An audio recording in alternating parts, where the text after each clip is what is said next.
ये कहानी शुरू होती है एक खूबसूरत सुबह से, जहां उम्मीद थी, दोस्ती थी और जीतने का जज्बा था। 13 अक्टूबर 1972 उरुग्वे की old Christians club rugby team अपने साथी और परिवारों के साथ चिली के लिए रवाना हुई।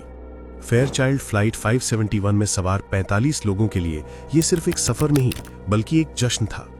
लोग प्लेन के अंदर मजाक कर रहे थे, रग्बी बॉल के साथ खेल रहे थे।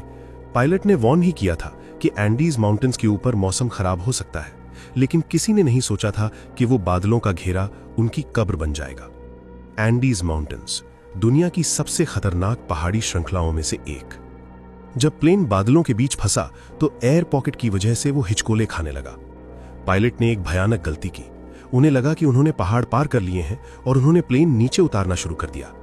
अचानक बादलों की चादर हटी और उनके सामने थी एक विशाल पहाड़ी दीवार। धमाका इतना तेज था कि प्लेन की दुम यानी टेल कटकर अलग हो गई। कई लोग कुर्सी समेत हवा में उड़ गए। प्लेन का बचा हुआ हिस्सा एक स्लेड की तरह बर्फ पर फिसलता गया और एक ग्लेशियर पर जाकर रुका।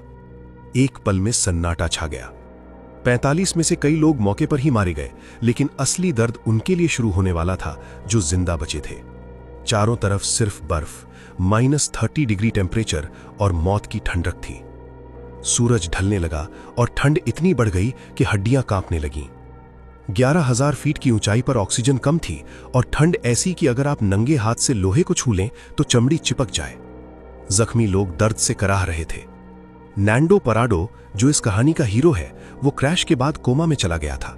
उसके दोस्त उसे मरा हुआ समझकर बर्फ में छोड़ने वाले थे, लेकिन उन्हें लगा कि शायद अभी उसमें जान बाकी है। उन लोगों ने प्लेन के टूटे हुए हिस्से, फ्यूजलेज को अपना घर बनाया। सीट्स की गद्दियां निकालकर उन्होंने पीछे का दरवाजा बंद किया ताकि ठंडी हवाएं अंदर ना आ सकें।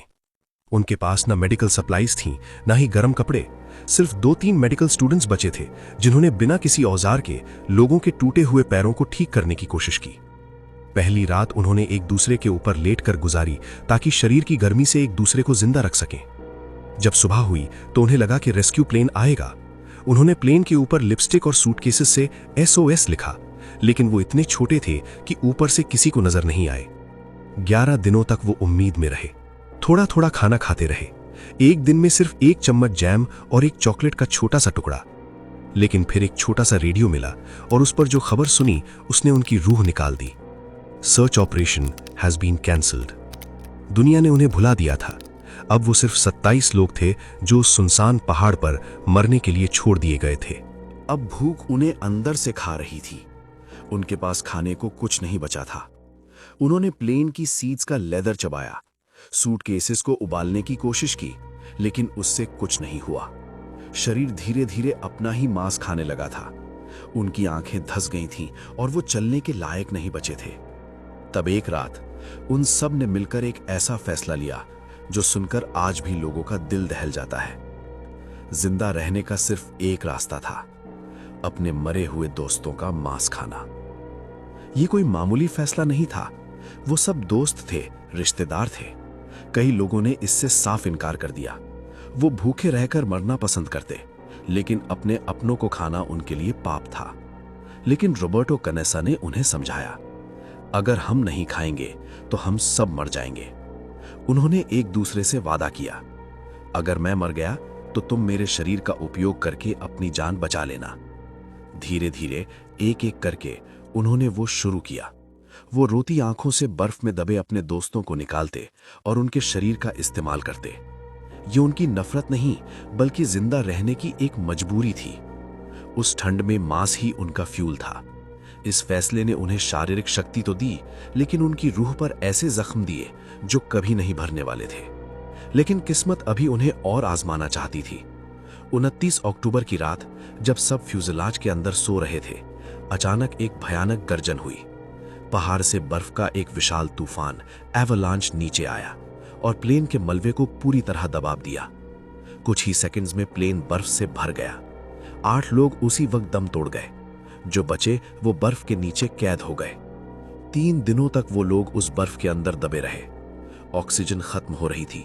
नैंडो पराडो ने एक छोटा सा छेद बनाया ताकि सांस ले सके। उन्होंने अपने मरे हुए दोस्तों के शरीर के ऊपर ही सोकर वक्त गुजारा। जब वो 3 दिन बाद बाहर निकले तो बाहर एक नया तूफान उनका इंतजार कर रहा था। उनका प्लेन जो उनका एकमात्र सहारा था, अब वो भी बर्फ की कब्र बन चुका था। अब सिर्फ 19 लोग बचे थे। बाद में 16 रह गए।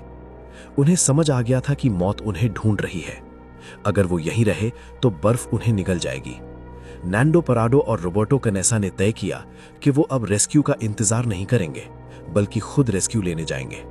ये एक सुसाइड मिशन था, लेकिन उनके पास खोने को कुछ नहीं था। नैंडो और रोबर्टो ने 17,000 फीट ऊंचे पहाड़ की चढ़ाई शुरू की। उनके पास ना कोई गियर था, ना ऑक्सीजन, सिर्फ पुराने कपड़ों से बनाई गई एक स्लीपिंग बैग और कुछ मांस के टुकड़े। कई दिनों तक वो चढ़ाते रहे। जब वो चोटी पीक पर पहुंचे तो उन्हें लगा था कि चिली की हरी भरी घाटी दिखेगी, लेकिन उनके सामने सिर्फ और पहाड़ थे। नैंडो ने रोबर्टो से कहा, हम मरेंगे, लेकिन चलते चलते मरेंगे। 10 दिनों तक वो बर्फ में चलते रहे। उनका शरीर खत्म हो चुका था, पैरों में जख्म थे, लेकिन उनका हौसला पहाड़ से बड़ा था। आखिरकार उन्हें बर्फ कम होती दिखी और एक नदी मिली। नदी के उस पार उन्हें एक घोड़सवार सर्जियो कैटलान नजर आया। शोर इतना था कि वो बात नहीं कर सकते थे, इसलिए नैंडो ने एक पत्थर पर चिट्ठी लपेटकर उस पार फेंकी। इस चिट्ठी ने पूरी दुनिया को हिलाकर रख दिया। 22 दिसंबर 1972 को रेस्क्यू हेलीकॉप्टर्स जब ग्लेशियर पर पहुंचे तो बाकी बचे 14 लोगों ने चीख पुकार मचा दी। वो लोग 72 दिनों तक उस नर्क में रहे जहां कोई परिंदा भी पर नहीं मार सकता था।